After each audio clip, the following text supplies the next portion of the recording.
Okay, today's topic, kita akan cover questionnaire design ya.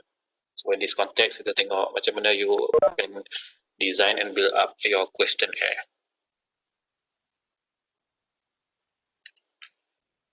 First, let's see the definition. What is a questionnaire? Okay, a questionnaire usually refers to a pre-formulated written set of questions to which respondents record their answers, and it's usually within a rather closely defined alternatives. It is an efficient data collection mechanism, especially when the researchers know exactly what is required and how to measure the variables of interest, meaning dia dah ada proper operation definition lah of what are the independent variables, ada 4 ke, ada 3 ke, and this 4 atau 3 independent variables ni, berapa items akan represent each construct and dimension. Okay. Alright. And the third thing, why is it efficient? Because it is quite flexible in administrating, because it can be administered personally face-to-face, mailed to the respondent, or done electronically via Google Form or SurveyMonkeys and other types of online questionnaire tools. Okay.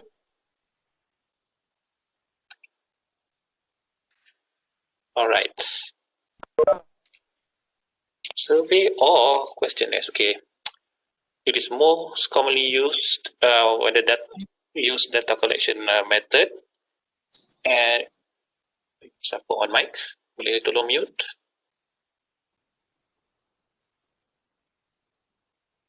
And actually both quantity and qualitative methods can use questionnaire. The only difference would be qualitative can use open-ended questions to encourage their respondent to give an expressive response, while quantitative are more structured in nature. Sama Zakira, can you please mute your mic?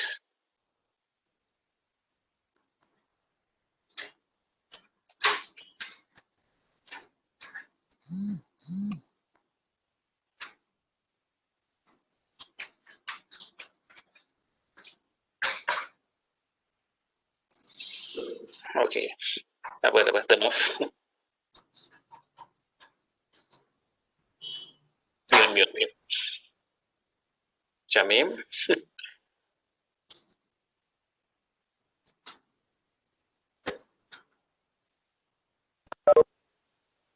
Okay, right, kita continue.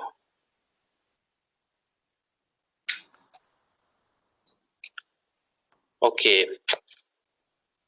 These are the three general guidelines when you can use when you want to develop your questionnaire. We will look into them one by one. Okay.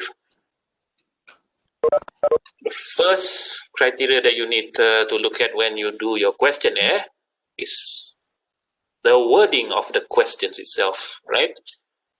It's the appropriateness of the content of the questions, meaning kalau you nak tanya pasal food quality, tanya pasal food quality je dari segi rasa, appearance, dia panas ke, dia sejuk ke. Janganlah you tanya food quality, kemudian you masukkan tiba-tiba tanya pasal harga, tanya pasal kerusi ni cantik ke tak cantik dalam section food quality tu. Okay? Okay, how questions are worded and the level of sophistication of language use. Seboleh-bolehnya gunalah simple Malay, simple English, simple Mandarin, simple Tamil, or whatever mother tongue in which you wish to give out the survey to. Okay? Avoid using advanced literature language like Shakespeare ke ataupun Tun Sri Lanang ke, whatever. Sebab macam saya pesan last week, you guna bahasa sastra bunga-bunga kan, respon tanya apa yang aku nak jawab ni, bahasa punyalah advance. Okay, use even though kalau you nak survey orang yang educated macam sastrawan ke ataupun doktor sekalipun, kalau boleh gunalah bahasa yang bahasa layman yang senang difaham. Okay. The types and form of questions asked can be like what you see before. It can be open end or closed end, positive word or negative word. For example, dalam in post-purchase behavior, I would let's say if you want to ask if the respondent to rate in Likert scale from 1 to 5, I would like to come back to this restaurant. That is positive wording. If you want to word it in a negative word, maybe you can say, I will not come back to this restaurant. Okay, so you can play around with positive and negative wording.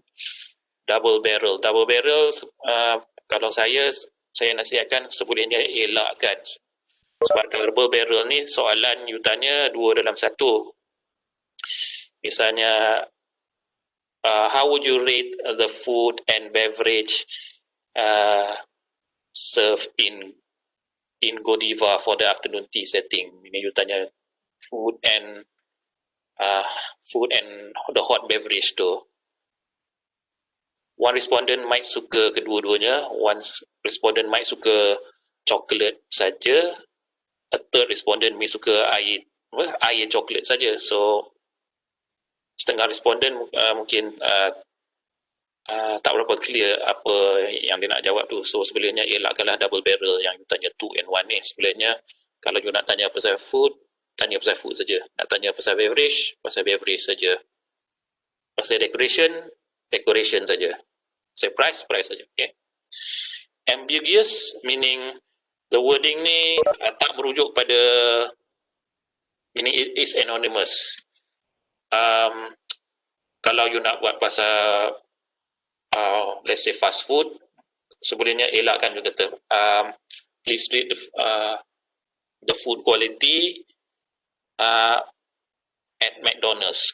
Sedangkan you nak buat fast food, ya betul McDonald's tu adalah fast food, tetapi sebenarnya kita nak elakkan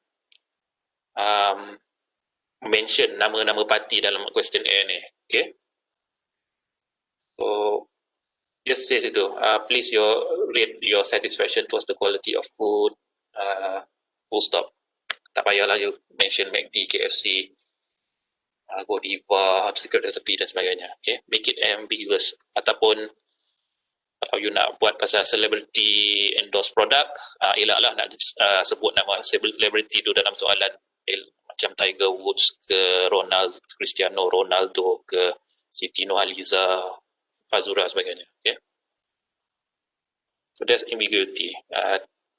Don't put your questions or items specifically relating to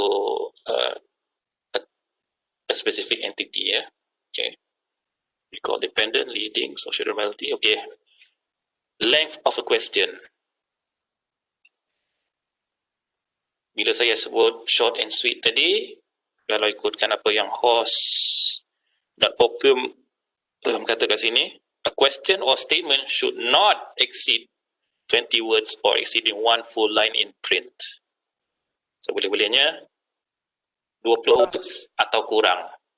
Jangan tulis 200 word dalam essay. Kan jenuh you punya respon dan you nak baca dan jawab.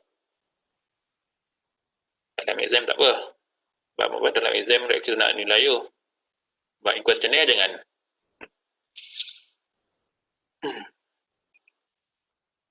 Alright.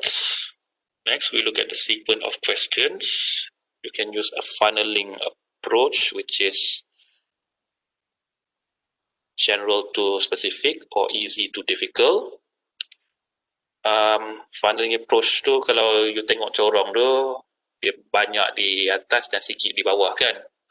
So funneling approach yang boleh saya beri contoh sini, independent variables tu mungkin banyak lah, macam attributes of restaurant dari segi food quality, service quality, ambience, certification dan sebagainya. So ada part dimension, and part dimension tu mungkin ada 8 soalan. But you punya dependent variable, let's say you pilih satisfaction as your dependent variable, you mungkin hadkan satisfaction tu as a single dimension, or kalau multi dimension sekalipun ada dua saja, cognitive or emotional satisfaction. And so 4 dimension for independent versus 2 for dependent. So it creates that funnel effect lah. Meaning atas lagi banyak, awal lagi banyak, and belakang-belakang tu lagi kurang. Okay. Personal data sought from respondent. Kata kat sini apa? Anonymity, beginning or end of question, and the range of response for highly sensitive information. Okay, selalunya kalau kita nak minta maklumat peribadi dalam demographic section, which is usually the earlier parts of the question, kita elakkanlah at all cost minta dia punya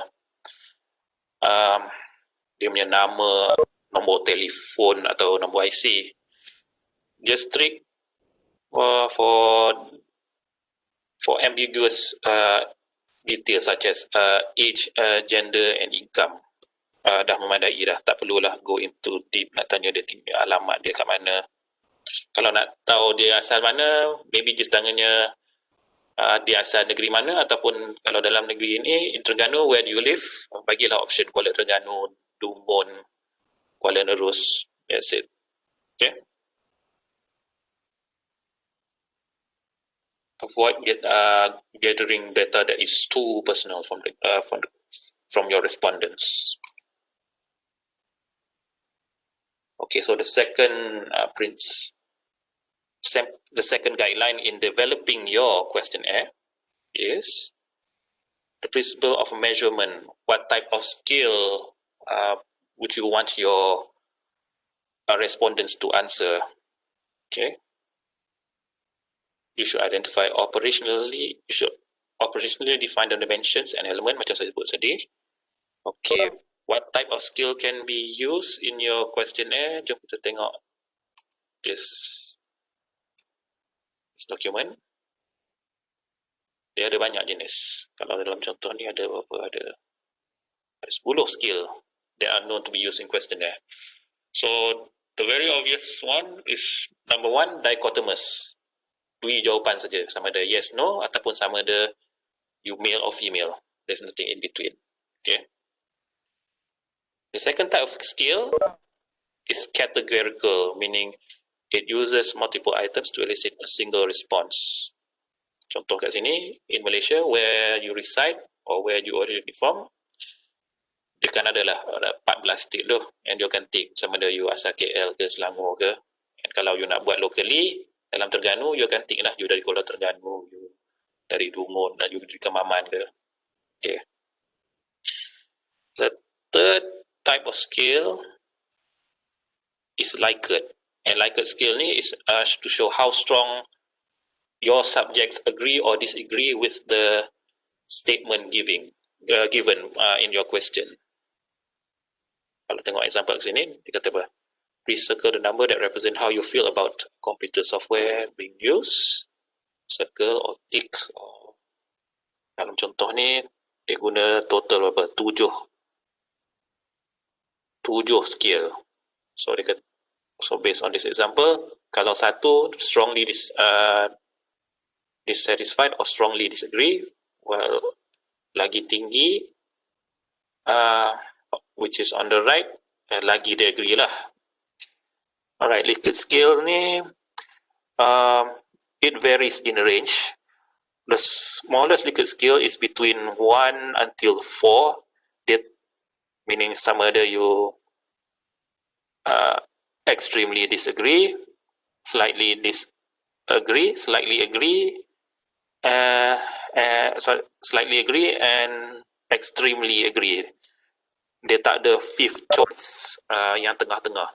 Kalau 5, if it's an odd number scale, like a 5 or 7 scale like you see here, the middle choice will usually represent neither agree or disagree. Okay? Right, so that's Likert scale. Another type of scale that can be used is the semantic differential scale. Okay, it uses bipolar activities, whether good bad, strong, weak, and assess respondents' attitude towards a particular brand. Contoh kat sini, dia boleh tanda X dekat mana dia rasa. Cuma kat sini dia tak ada specific number. Dia tak ada number macam Likert scale. Kita cuma anggap kan kalau semakin ke kiri, dia rasa lebih berani lah dalam satu senario. Kalau semakin ke kanan, dia macam tak berani lah menghadapi satu senario tu. Dan kalau dia tanya pasal apa, self-esteem dia, do you feel beautiful or less? Sebenarnya tak elok lah kata apa, ugly ni. Sebab semua ciptaan Tuhan cantik-cantik belaka. Okay, maybe kita treat this as less beautiful. Sebelah kiri, dia confident dia cantik. Sebelah kanan, dia rasa dia kurang yakin, dia kata dia kurang cantik lah. Okay.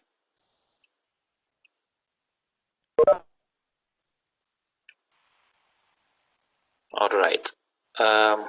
Fifth type will be numerical, another variation of Likert scale ni. It's similar to semantic differential scale, but numbers on a 5 or 7 scale are provided. It's similar to number 4 here, in which kalau dalam contoh ni you kata how pleased or how happy are you with the attitude of staff. Sebelah kiri tak suka langsung, sangat-sangat happy. Sebelah kanan tak happy langsung. Okay. Alright, the next type of skill, it will be the itemized rating skill. It is either a 5 or 7 point skill with anchors as needed is provided for each item. Okay, respondents of each item using skill below indicate your response. Ini.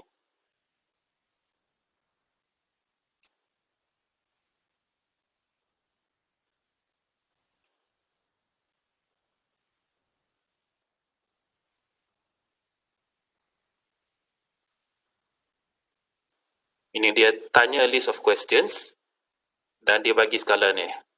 1 very unlikely hingga ke 5 very unlikely, and berdasarkan skala ni dia akan minta you jawab soalan yang di bawah ni. Misalnya contoh, I will be changing my job in 12 months. Kalau rasa respondent rasa nak pindah, maybe dia kata likely. Kalau dia tak sure, maybe dia kata neither unlikely or unlikely. And the same concept applies to the other 2 questions, 2 sub-questions. Okay. Alright, number 7 is the fixed or constant sum. Respondents are asked to distribute a number of points across various. Ni. Okay, yang ni, the fixed or constant sum scale ni ialah dalam berapa ni? 1, 2, 3, 5 item yang disenarai ini, jumlah dia adalah 100 markah. Berapa allocation markah yang you akan bagi terhadap satu produk ni dalam konteks ni ialah sabunnya. So, mengikut apa yang responden tu rasa penting, dia akan rate lah. Kalau dia rasa semua ni equally penting, mungkin dia bagi 20, 20, 20, 20. Dan 5 means bila tally up akan dapat 100. Kalau dia katakan more inclined towards fragrant and colour, mungkin dia bagi berapa?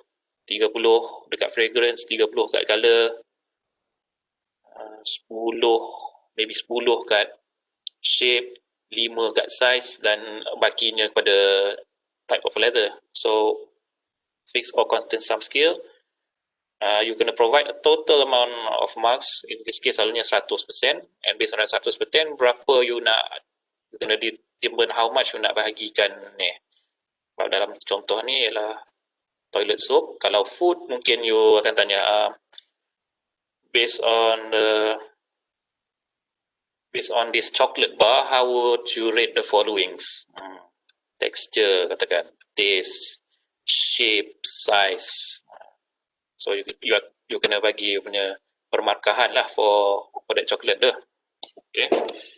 Alright. Number 8, bad comparison is usually when a small amount of numbers responded are asked between two subjects at a time. Hampir sama dengan dichotomous. One example yang boleh saya beri contoh ialah elektronik. Namanya Leeds Food Preference Questionnaire. Questionnaire ni dia akan keluarlah beberapa kategori makanan, misalnya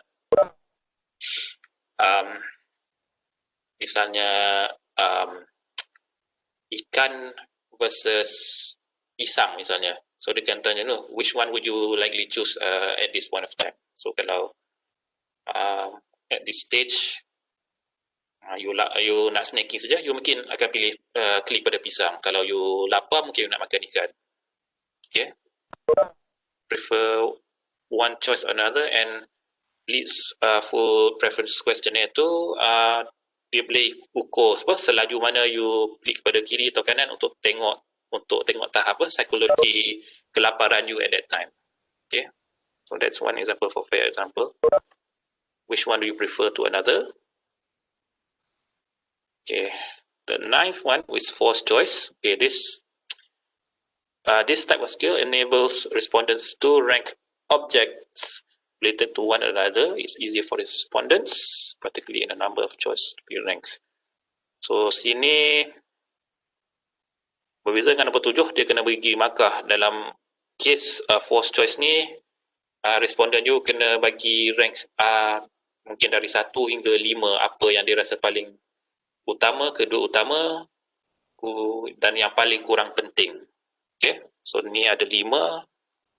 Dia mungkin tanda lah time nombor, dia kata nombor 1, 2 ialah nombor 5, 3 ialah people, have nombor 4, dan mungkin dia rasa prevention tu kurang penting bagi dia, so dia bagi nombor 5. Okay, so that's forced choice.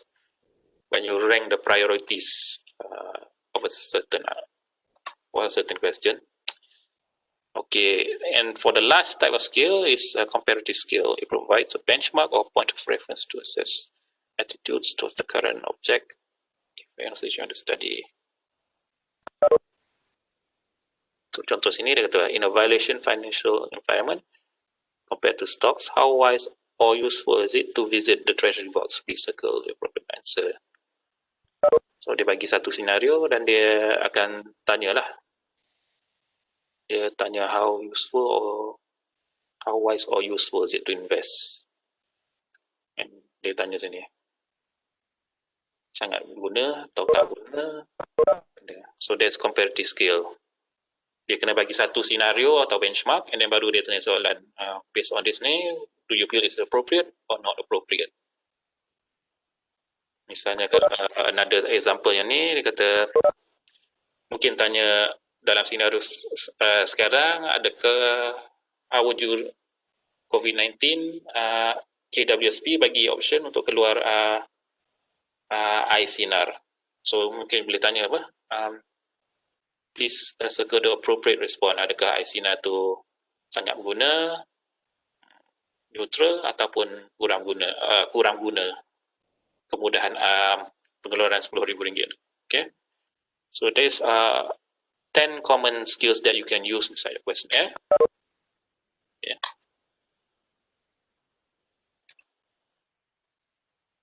Alright, ni saya dah cover dah tadi. Okay, number 3, the general appearance of the questionnaire. Make sure your questionnaire is attractive and neat. It should have appropriate introduction, instructions, and well reassess of questions and respond alternative. Masa you buat questionnaire tu, buatlah supaya nampak kemas. Ada front cover, tajuk research you, and then the second page ialah instructions, pengenalan tentang tajuk dan cara-cara nak menjawab, and then the third page and so on ialah soalan-soalan you. Okay, to segmentize your questionnaire, one simple principle you can follow is based on your theoretical framework itself. Meaning, logically, lepas you tanya demographic, logically the first set of question kalau you nak tanya Likert scale atau rank scale ialah berkenaan dengan independent variable you. So start with your independent variables, Kalau banyak dimension, list from dimension 1, 2, 3, and 4, and then move on to your dependent variables. And kalau you ada moderating or mediating in between, put them after your independent variables before you put items for your dependent variables. Okay. Ini contoh lah on how a good intro that can be used if in the first page of your questionnaire. Beritahu sikit. Ataupun if not inside the questionnaire, you letak maklumat kajian ni dalam consent form. Okay. Sebab some school of thought, let's say in pengalaman saya di USM dulu, walaupun you buat research berdasarkan questionnaire, you tak masuk lab, you tak ambil darah orang, you tak cucuk orang, you tetap kena minta consent. Dan perkara yang sama saya lalui masa saya apply ethics application untuk masuk hospital untuk buat research cafeteria siap lah. KKM insist sediakan consent form dan maklumat kajian masuk cerita dalam consent form tu, bukannya cerita dalam questionnaire. Questionnaire tu basically bagi instruction cara jawab saja. Okay. Sebab certain school of thought akan beritahu begini, apabila seorang respons tu menjawab questionnaire, secara automatically dia bagi consent kebenaran you untuk dia sertai kajian you lah. Okay.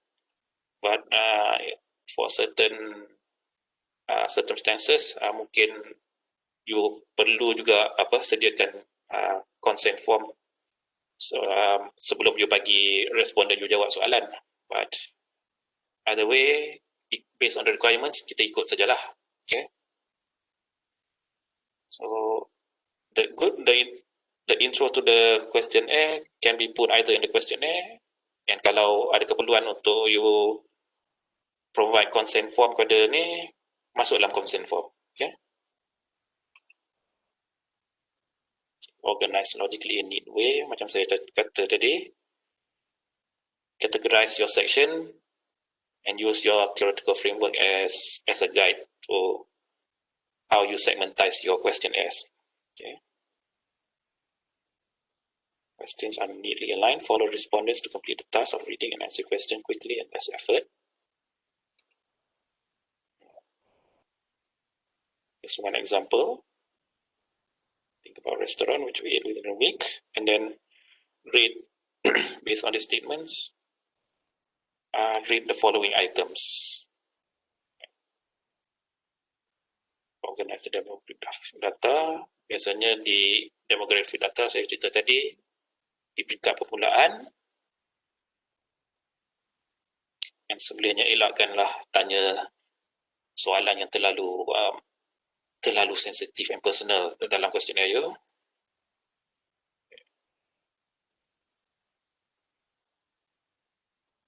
Contoh demografik, you boleh tanya female, age group, you boleh buat macam ni, ataupun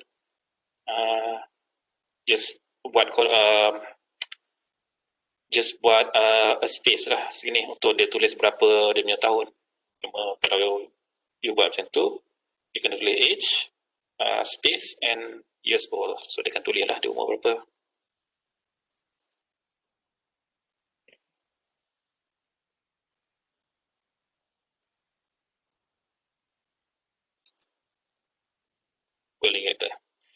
Concluding the questionnaire, you can include a courteous note reminding the respondents to check all items that have been completed. Macam contoh sini, I sincerely appreciate your time and cooperation. Please check to make sure whether you have not skipped any items inadvertently before returning to the questionnaire. And last kali, end with a thank you note. And kalau you rajin, letaklah bunga ke, love ke, senyum ke. And then kutip. Alright, so that's basically it for today's topic relating to questionnaire development. Okay, Just nak beritahu, when you develop a new questionnaire, biasanya you kena lalui the validation process before you collect your real data, meaning you kena lalui lah. Lepas you develop a questionnaire, you can lalui pre-test, which is usually the pilot test, to see whether your respondents faham atau tak, and run the Cronbach Alpha analysis. Yang tu you akan belajar dalam video esok to see the reliability of your proposed tool. And pada peringkat tu lah you boleh buat tweaking kalau responder you kata, item ni susah sangat lah, aku tak faham soalan ni lah. At that early stage, you ubah tweaking. Alright, kalau you adopt ataupun guna questionnaire yang dah validate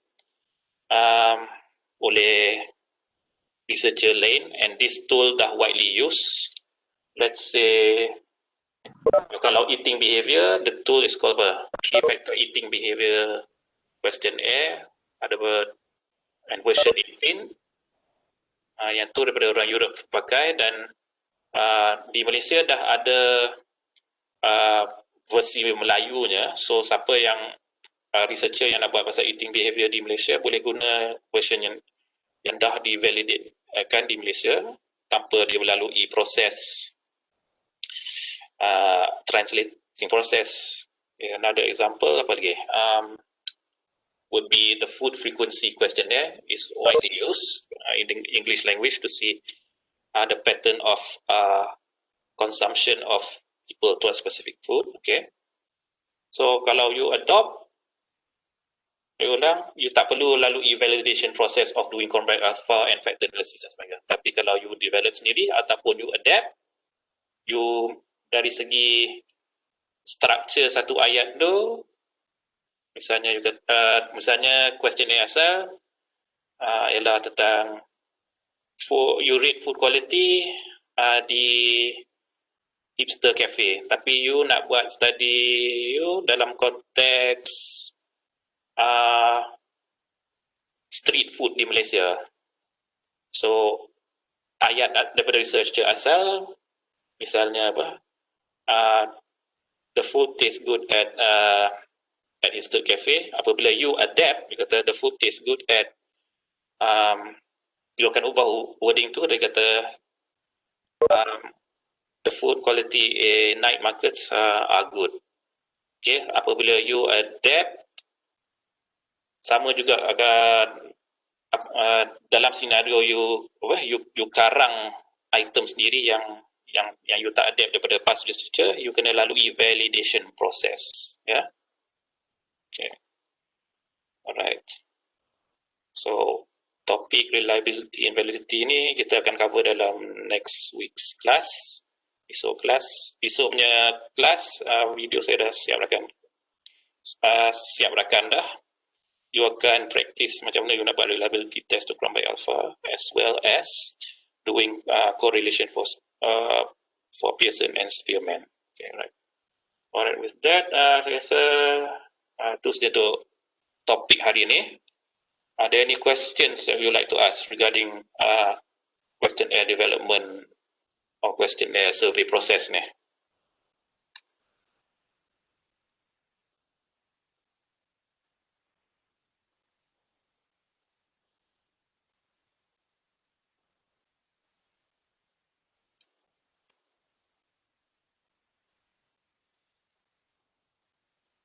You still with me?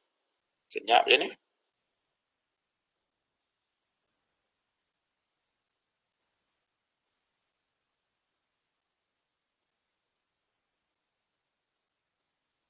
Tak sabar nak makan lunch ke? Tak. Ataupun nak pergi another round of afternoon tu lagi?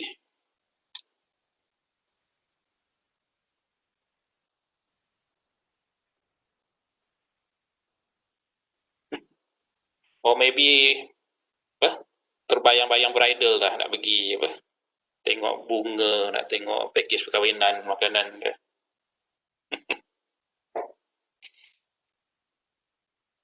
Lambat lagi.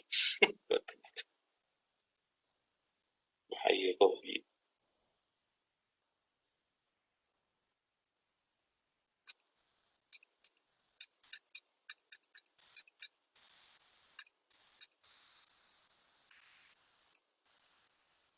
Package perkahwinan.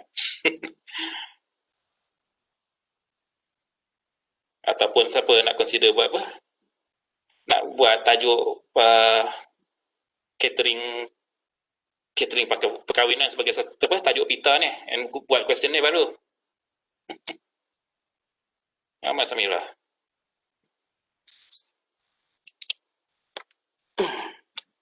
Boleh juga.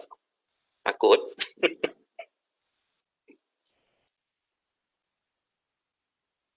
Doktor, Okey.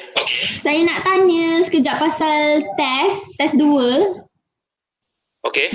Yang doktor update baru-baru ni kan, tajuk catering tak ada Sebab yang doktor Afifah bagi ada catering, yang doktor update baru tak ada catering. So ada ke tak ada?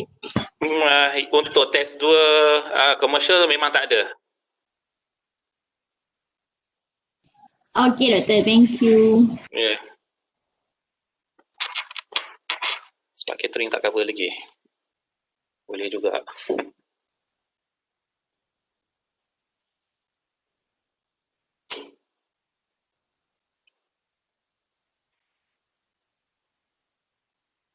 Anything else nak tanya? Auto voice out? Ingatkan tanya pasal research method ni topik, tapi tanya pasal komersial pula. Taklah, layan je.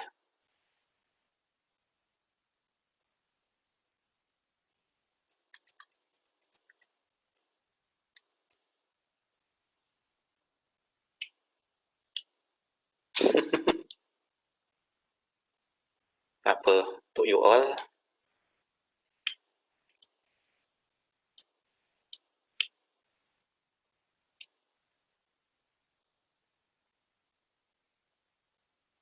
Any other things to bring up?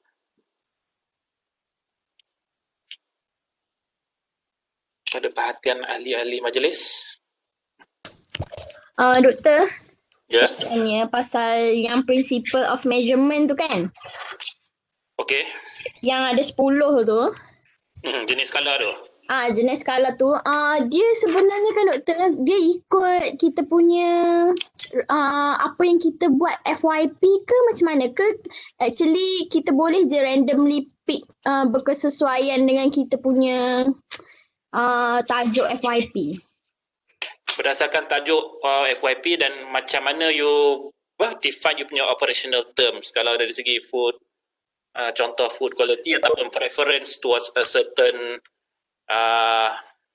of food preference. Misalnya you kena define lah food preference tu, you nak comparekan, katakan pisang versus durian versus kiwi, maybe you nak compare them in ranks kalau katakan. So kalau nak ranks, maybe you kena guna yang forced choice tu.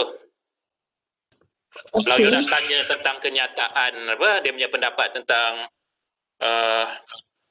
decorations dekat, katakan Godiva, kata how would you rate the atmosphere, the decorations at Godiva? So mungkin you boleh guna mana? The numerical scale ni from good, average, fair and poor sama. Kalau you nak tanya dalam bentuk Likert scale, you akan tanya macam ni. I think that the decoration here at this afternoon tea cafe is good. So kalau Likert scale, you kena buatnya scale macam ni. Satu mungkin tak suka, slightly disagree dengan kenyataan tu. Extremely disagree. 2 mungkin slightly disagree. 3 neutral. 4 agree. Ke 5 extremely agree. Boleh apa dah Melina? Macam mana you nak gradekan you punya skill tu berdasarkan. Sebab tu saya cakap tu, pastikan you jelas tentang operational definition you, tentang dimension yang you nak kaji tu. Faham doktor, sebab sekarang ni kan musim FYP kan untuk universiti-universiti lain juga. So Okay. saya banyak jawab questionnaire sebenarnya, tapi kebanyakannya memang guna Likert. Dah lah soalan diorang macam banyak tau. Jadi macam terlalu banyak sangat yang strongly agree. Macam saya baca pun naik annoying dah sebab terlalu banyak. Yes. And Macam tu lah. that's another important thing kenapa you kena buat pilot study or pre-test ni untuk tengok boleh ke responder tu jawab ataupun dia akan meluh, aduh panjangnya. Betul. Mostly memang panjang. And from there baru you boleh decide kalau 20 adakah you nak retain 20 tu ataupun you nak shrink down daripada 20 tu mungkin tinggal 10 saja. And from there you kena you kena come up with a justification lah lepas you assess balik pilot study tu berapa orang yang mengeluh kata panjang, berapa orang yang kata okay, and then decide. Kalau sebab yang pentingnya items dalam questionnaire tu menjawab atau tak objektif dan hipotesis tu cukup terjawab ke tak. Kalau cukup sekira 8 dan 8 item tu boleh jawab ataupun represent that specific dimension or construct, you mungkin boleh kekalkan. Tetapi kalau orang mengeluh 8 pun 8 item ni susah sangat dan you fikir nak kurangkan daripada 3, tetapi apabila you buat analisis ni 3 tu tak representatif pun tak guna juga.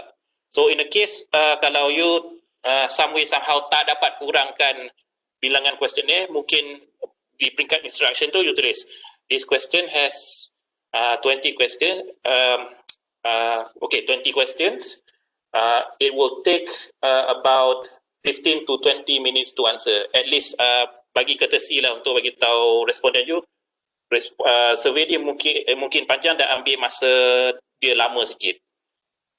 Another thing untuk support dia punya claim perlu jawab survey yang panjang ni, you state dalam consent form tu lah, sebab objektif dia 20 soalan ni kena jawab objektif kajian saya. Okay? And dalam bahagian risiko tu you tulis tiada risiko besar melainkan anda perlu meluangkan 20-30 minit untuk jawab questionnaire. Okay, itu saja. Okay, Doktor, faham. Alright. Okay, thank you, Doktor. Anything else?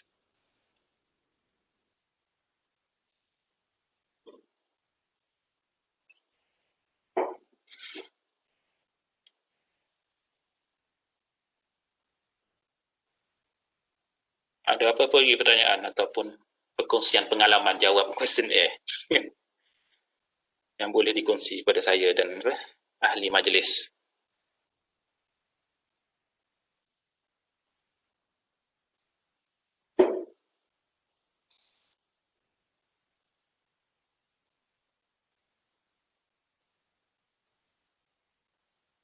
Any other questions or matters to bring up?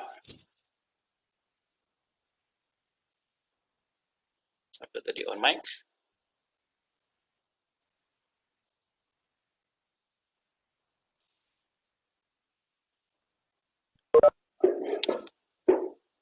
Tiada lagi?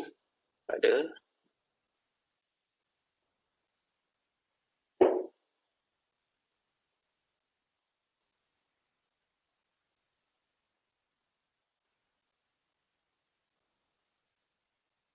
Cik Amalina.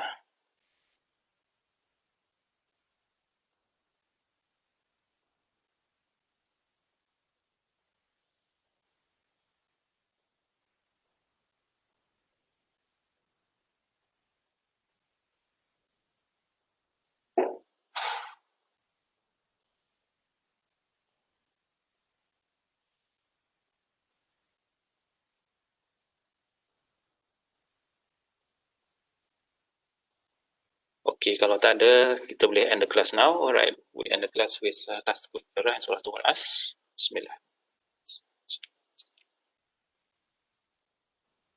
Alright, thank you very much you all.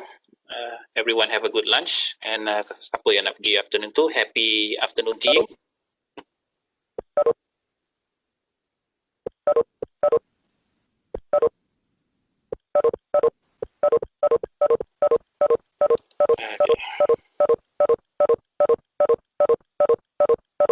you. Thank you, Doktor. Alright.